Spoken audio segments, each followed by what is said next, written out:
देश के जेन जी के लिए आप क्या मैसेज देना चाहेंगे, क्योंकि जेन जी जिस तरीके से नैरेटिव बना रहा है उसे क्या मैसेज देना चाहेंगे आप? देखिए, जेन ज़ी इस देश का जो युवा है, वो इस देश का भविष्य है। बहुत बड़ी ताकत है, हमारा भविष्य है, हमारे अपने बच्चे हैं ये सब।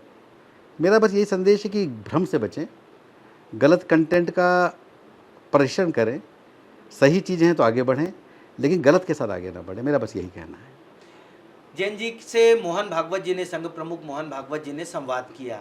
क्या आईटी सेल भी उस तरह के संवाद जैन जी के साथ स्थापित करेगा? कॉलेजों में हो गए, यूनिवर्सिटीज़ में हो गए, इस तरीके की संवाद करेंगे आप लोग? देखिए, कुछ योजनाएं बनेंगी। मुझे लगता है कि बड़ा जल्दबाजी होगा कहना, लेकिन हम युवा मोर्चा के साथ जुड़कर भी कुछ अभियान को आगे बढ़ाएंगे।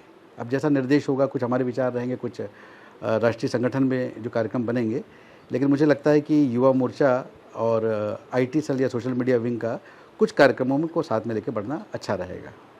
छत्तीसगढ़ के कुछ बड़े नेताओं को राष्ट्रीय बॉडी में जगह मिली है। सौदान सिंह जी के साथ आप लंबे समय जी। काम किए हैं, उनको जो है राष्ट्रीय सह संगठन महामंत्री बनाया गया है। इसके साथ ही जो महिला मोर्चा की राष्ट्रीय अध्यक्ष है, तो इन लोगों के बीच क्या तालमेल रहेगा आपका और किस तरीके से आगे बढ़ेंगे? देखिए, अपने प्रदेश का व्यक्ति तो हमेशा अच्छा ही लगता है। काफ़ी लोग रहेंगे वरिष्ठ, सबके साथ काम करने का मौका मिलेगा। उनके बीच में सौदान भाई साहब, रूप कुमारी जी जो हमारे अपने प्रदेश से है, तो उनसे संवाद और गहरा रहेगा। साथ में काम किए हैं तो एक दूसरे को काम करने की प्रणाली को समझते भी हैं, उसका लाभ भी मिलेगा और एक अच्छा लगता है। हमारे साथ में छत्तीसगढ़ कुछ लोग हैं, आने वाले समय में और भी सूची है, संभावना है कि उसमें भी कुछ और लोग जुड़ें। आपके दो प्रभारी नितिन नवीन जी राष्ट्रीय अध्यक्ष बन गए, डी पुरंदेश्वरी जी भी राष्ट्रीय बॉडी में आ गई हैं, तो इन दोनों से आपके संबंध भी अच्छे रहे हैं। तो क्या आने वाले समय में छत्तीसगढ़ को और कुछ बेहतर मिलने का संगठन के स्तर पर? निश्चित रूप से बहुत बेहतर संपर्क है और छत्तीसगढ़ अपना अच्छा काम कर रहा है। मुझे लगता है अभी जो अहम जवाबदारियां मिली है छत्तीसगढ़ को, तो केंद्र ने कहीं अनदेखा छत्तीसगढ़ को नहीं किया है। भविष्य में भी बिल्कुल संभावना है, केंद्र अपना निर्णय लेगा। किसको जवाबदारी मिलती है, कैसी जवाबदारी मिलती है, ये केंद्र का विषय रहेगा। छत्तीसगढ़ की सरकार से जुड़े सवाल कर लेते हैं। अभी तक आप सरकार के अंग थे, दवा कॉरपोरेशन में थे, अब जो है जैन जी को दवा देने का काम आपको दिया गया है। तो सरकार के कामकाज और दिल्ली के कामकाज को आप किस तरीके से देखते हैं? अभी एक जवाबदारी मैं लेकर आ जाता हूँ वहाँ पे, और यहाँ का काम तो मैं देख ही रहा हूँ अभी, और आगे कैसे संतुलन तय होता है वो आने वाले समय में जब अगली बार आपके साथ बैठूंगा तो ज़रूर बात करूँगा। ये अगली बार तो आप बैठेंगे क्योंकि आज तक आप हम लोगों के लिए छत्तीसगढ़ के नेता थे। हम लोग 10, 15, 20 साल जब से पत्रकारिता कर रहे हैं, आप सक्रिय रहे हैं और अब आप राष्ट्रीय बॉडी। एक सवाल ये रहेगा कि जो आईटी सेल है उसका मेन काम होता है कि परसेप्शन क्रिएट करना, सरकार की जो पॉलिसीज है उसको लास्ट व्यक्ति तक पहुंचाना, लोगों के बीच एक भरोसा पैदा करना। तो ये काम आप छत्तीसगढ़ में करते रहे हैं, देश में किस तरीके से करेंगे? देखिए, सबसे बड़ी प्राथमिकता तो ये है कि जो कंटेंट हम कितना भी अच्छा बना लें, लेकिन अगर हमको नीचे तक नहीं पहुंचा पाए तो उसका ज़्यादा महत्व रहता नहीं है। तो मेरा तो जो प्रारंभिक जो लक्ष्य है कि बूथ तक हमारा प्लेटफॉर्म तैयार हो जाए, कि लोग उसको देख पाएँ नीचे तक। केवल ऊपर ऊपर ही काम करते रहेंगे तो कंटेंट भले अच्छा दिख सकता है, लेकिन जो मंशा हमारी कि नीचे तक पहुँचे, उसके लिए प्रारंभिक काम तो बूथ तक का जो हमारा प्लेटफॉर्म है सोशल मीडिया का, वो पहुँच जाए, आम जनता तक पहुँच जाए। तो उस पे हम लोग पहले प्रयास करेंगे कि व्हाट्सएप ग्रुप्स हैं और अन्य जो फेसबुक हैं, ट्विटर तो खैर बहुत नीचे तक नहीं जाता है, तो जो माध्यम नीचे तक चलते हैं उसमें लोग सक्रिय रहें, हमारे लोग भी, और जनता के भी जो नंबर्स हैं और ग्रुप्स हैं वो उसमें हम लोग कहीं ना कहीं उसमें आ जाएं, ताकि हमारा विषय नीचे तक जाए। तो पहली सबसे बड़ी प्राथमिकता रहने वाली है मेरी ये कि नीचे तक का प्लेटफॉर्म हम लोग उसको मजबूत करें, और जब हमारा प्लेटफॉर्म मजबूत हो जाता है तो फिर वहाँ पर सही कंटेंट पहुँचाना, रोचक कंटेंट पहुँचाना, जो लोग देखें, ये एक बड़ी चुनौती रहती है हमेशा। तो उस पर काम करेंगे। रोचक कंटेंट से याद आया कि अभी तरह तरह के मीम्स बन रहे हैं। मीम्स जो है वो सरकारों के खिलाफ बन रहे हैं। मोदी जी के खिलाफ जो है अश्लील टाइप का मीम्स बना दिया जा रहा है राज्य सरकारों में।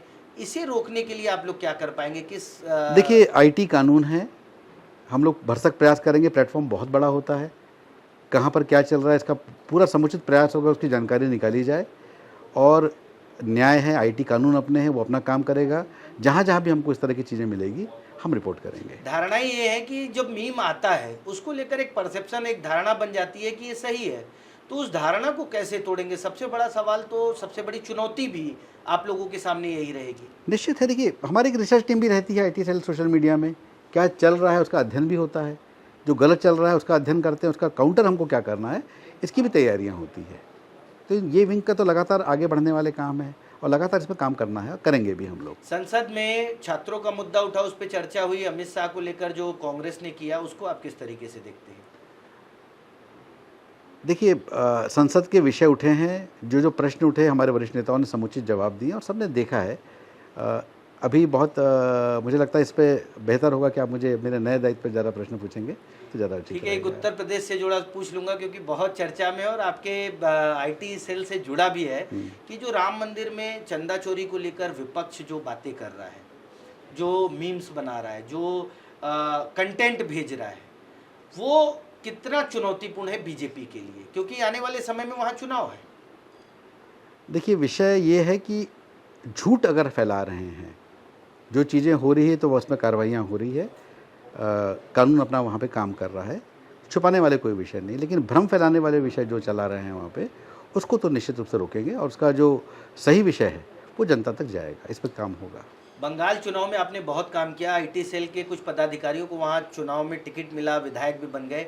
तो क्या लगता है छत्तीसगढ़ से भी IT सेल के कुछ पदाधिकारी, आप तो राष्ट्रीय बॉडी में चले गए हैं, कुछ लोगों को यहाँ आने वाले समय में महत्वपूर्ण जिम्मेदारी मिलेगी? और दूसरा, बंगाल चुनाव का अगर कोई अनुभव बताना चाहे हमें कि किस तरीके से आपने कैंपेन किया, आपने क्या, आप पूरी टीम ने किस तरीके से कैंपेन किया और वहाँ बड़ी सफलता मिली?